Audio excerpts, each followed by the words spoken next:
वन्दे मातरम् वन्दे मातरम् सुजलां सुफलां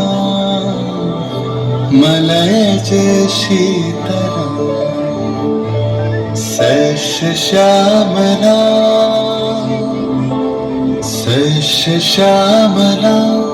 मातरं वन्दे मातरम्। 1908 সালের 11ই আগস্ট কিংসফোর্ডে বন্দে মাতরম বলার দোষে যে বালককে বেত মারার হুকুম দিলেন ব্রিটিশ সরকার, তারই পক্ষে দাঁড়িয়ে ক্ষুদিরাম বসু ও প্রফুল্ল চাকি সাহেবের ফিটান গাড়ি লক্ষ্য করে বোমা চালালেন মুজফ্ফরপুরে। সাহেব নিহত হলেন না, তবু নাবালক ক্ষুদিরামকে ফাঁসির হুকুম দেয়া হলো। জননী কুলহ তুলে পক্ষে শান্তনবাস দেহ তুলে চক্ষে কাঁদিছে তব চরণ তলে 30 কোটি নর নারী।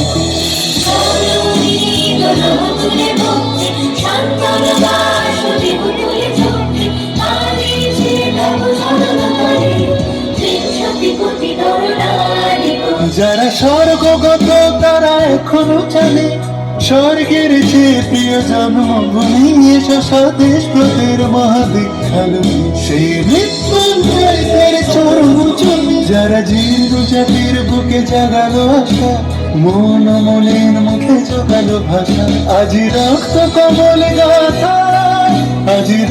কমলে গাথা মানল খালি বিজয় লক্ষ্মী দেবতাদের কালে মুক্তির মন্দির সকাল কালে কত প্রাণ হলো বলিদান লেখা আছে অশ্রু জলে। 9 এপ্রিল 1918 মাস্টারদা সূর্য সেন ও তার 65 জন শিষ্য মিলে পরিকল্পনা করে চট্টগ্রামে ব্রিটিশ পুলিশের অস্ত্রাগার লুট করেন এবং তারপরে লুকিয়ে আশ্রয় নেন জালালাবাদ পাহাড়ে। এর 4 দিন পর ব্রিটিশ বাহিনী খুঁজে বার করে মাস্টারদা ও তার সঙ্গীদের। সেদিনের অস্তমিত সূর্য ছিল সূর্য সেনের রক্তের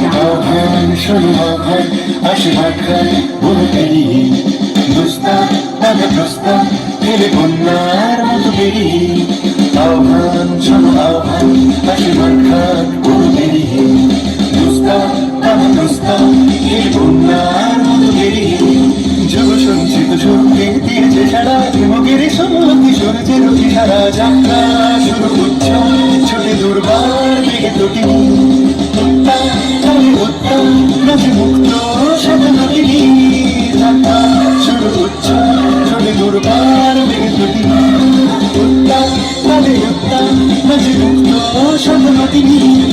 এই শুধু সত্য যে নবপ্রাণী জেগেছে রণসাজে সেজেছে অধিকার অর্জনে। এই শুধু সত্য যে নবপ্রাণী জেগেছে রণসাজে সেজেছে।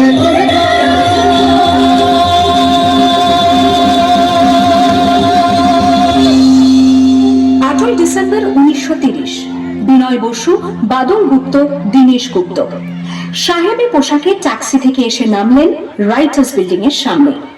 সোজা উঠে গেলেন দোতলায়। সামনে সিমসনের ঘর। দ্বাররক্ষীকে ঠেলে ঢুকে গেলেন ভেতরে। বন্দুকের আওয়াজে গর্জে উঠল রাইটার্স। লুটিয়ে পড়লেন সিমসন। এরপর রাইটার্স বিল্ডিং এর অলিন্দ বারবার গর্জে উঠল বিপ্লবীদের গুলির শব্দে। তারপর টেগার্ট সাহেব তার বাহিনী নিয়ে ঘিরে ফেললেন বিনয়, বাদল, দীনেশকে।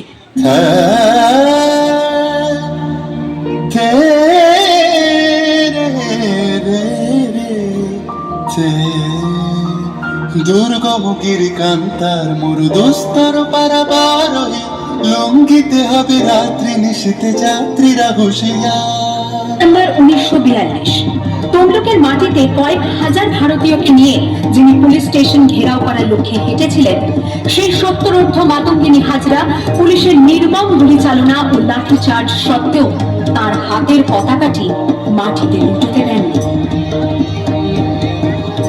আর ঠিক তার পরের বছর 1943-এর 30 ডিসেম্বর জাপান সরকারের অধীনে থাকা আন্দামান দ্বীপ সেদিন হস্তান্তর করা হলো ইন্ডিয়ান ন্যাশনাল আর্মিকে।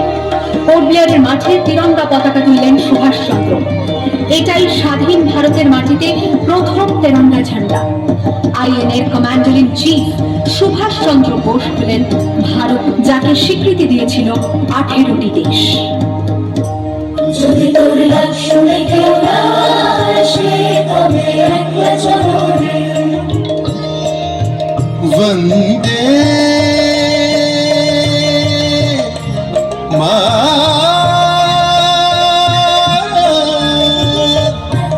मातरम वंदे वंदे मातरम